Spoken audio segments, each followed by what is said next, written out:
আমাদের বাংলার বুকে অনেক হন্টেড বাড়ি আছে, তার মধ্যে একটি হচ্ছে কলকাতার পুতুল বাড়ি। এটি একটি বহু প্রাচীন বাড়ি। এই বাড়িটি অর্থাৎ এই হেরিটেজ বিল্ডিংটি বহু ঘটনার সাক্ষী। এই বাড়িটিতে ঘটে চলেছে বাবুদের সময় থেকে শুরু করে ইংরেজদের আমলের সময় থেকে শুরু করে ঘটে যাওয়া নানা ঐতিহাসিক মর্মান্তিক ঘটনা, যে ঘটনাগুলো জানলে শুনলে তোমাদের গায়ের লোম পর্যন্ত খারাপ হয়ে যাবে এবং জানতে পারবে যে আমাদের ইতিহাস কতটা কঠিন ছিল সেই সময়কার। রয়েছে অনেক ঐতিহাসিক ঘটনা যা শুনলে গায়ের লোমকূপ পর্যন্ত খাড়া হয়ে যায়। শোনা যায় এখনকার সময়ে বাবু বলে এক সম্প্রদায় ছিল। সেই সময় সেই বাবু সম্প্রদায় মানুষদের প্রভাব প্রতিপত্তি এতটাই বেশি ছিল, তারা বাইরে থেকে বাইজি নিয়ে আসতো এই বাড়িতে এবং নাচ গান করতো এবং এনজয় করতো, মানে মজা করতো। মজার ছলে অনেক বাইজিদেরকে হত্যা করে সেই পুতুল বাড়িতেই নাকি পুঁতে রাখা হতো। তারপরে ওই বাড়িটা ইংরেজ সময়ে ওই বাড়িটা ইংরেজরা ওটাকে ওয়ার হাউস হিসাবে ঘোষিত করে ওইখানে মালিককে নিযুক্ত করেন এবং ওই বাড়িটা তিনি হচ্ছেন তখনকার সময় মালিক, এবং মালিকের মেয়ে থাকতো ওই বাড়িতে এবং মালিকের মেয়ে নাকি পুতুল খুবই ভালোবাসতো। তাই সেই মালিক ওই তার নিজের মেয়ের খুশির জন্য প্রচুর পুতুল তাকে উপহার হিসেবে দিয়েছিল এবং মাঝে মধ্যে তাকে কিনে দিত।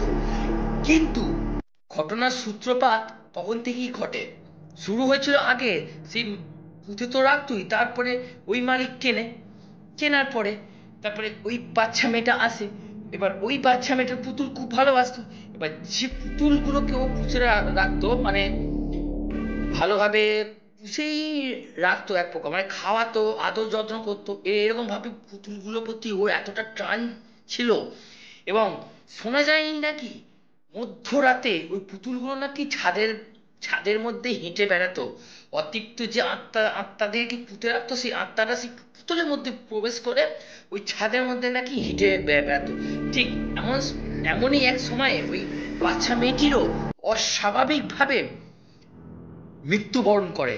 তারপরে ওই বাড়িতে আর কেউ থাকে না, কিন্তু এখনো নাকি শোনা যায় মধ্যরাত্রে ওই ছাদের মধ্যে বাচ্চা মেয়েটিকে নাকি দেখা যায় এবং পুতুলের চলাফেরা বাইরে থেকে ছাদের দিকে তাকালে নাকি সেটা অনুভব করা যায়, নাকি দেখাও যায়, অনেকে নাকি সেটা দেখেওছে। বাইরে থেকে ছাদের মধ্যে কে যেন হেঁটে যাচ্ছে একটু পুতুলের মধ্যে। আবার অনেক মেয়ের নাকি কান্নাকাটিও শুনতে পেয়েছে, একটি বাচ্চা মেয়ের কান্নাও শব্দ পেয়েছে। এই ঘটনা কতটা সত্যি কতটা যুক্তিসঙ্গত তা আজও জানা সম্ভব হয়নি, কিন্তু এটি আমাদের পশ্চিমবাংলার একটি ভয়ঙ্কর ভূতুড়ে বাড়ি রূপে আজও পরিচিত, আজও এটি পরিত্যক্ত। নিচে একটা সাইনবোর্ড ঝুলানো আছে, সেখানে দেওয়া আছে এটি মোটেও ভূতুড়ে বাড়ি নয়, তাই এর ভিডিও দেখে কেউ ভয় পাবেন না, কিন্তু দয়া করে এটিকে ভূতুড়ে নয় ভেবে কেউ যেন ভেতরে যেন প্রবেশ না করে। তো তোমাদেরকে আমি বলছি, বাড়িটা যদি ভূতুড়ে না হয় তাহলে বাড়িটাতে ভেতরে প্রবেশ করতে মানা কেন? কি এটি একটি প্রাচীন হেরিটেজ বাড়ি, যেখানে ইংরেজদের সময়ে অনেক ঘটনাও ঘটেছে এই বাড়িটাতে। তাই বর্তমানে এটিকে ভালো করে সুন্দর বাগিয়ে গুছিয়ে একটি হেরিটেজ বিল্ডিং রূপে আমাদের সামনে প্রতিষ্ঠিত করাই যায়, কিন্তু কেন হয়নি এই সমস্ত বিচার তোমাদের উপরে ছাড়লাম, তোমরা নিজেরা বলো এটা কতটা সত্যি কতটা মিথ্যা। আদৌ কি সত্যি কি এটি ভৌতিক না পুরোটাই কাল্পনিক, সবটাই ছেড়ে দিলাম তোমাদের উপরে, তোমরা নিজেরা বিশ্লেষণ করে বলো। তো এই ছিল আজকের ভিডিও। এই ভিডিওটি কেমন লেগেছে তোমরা কমেন্ট বক্সে আমাকে জানাও।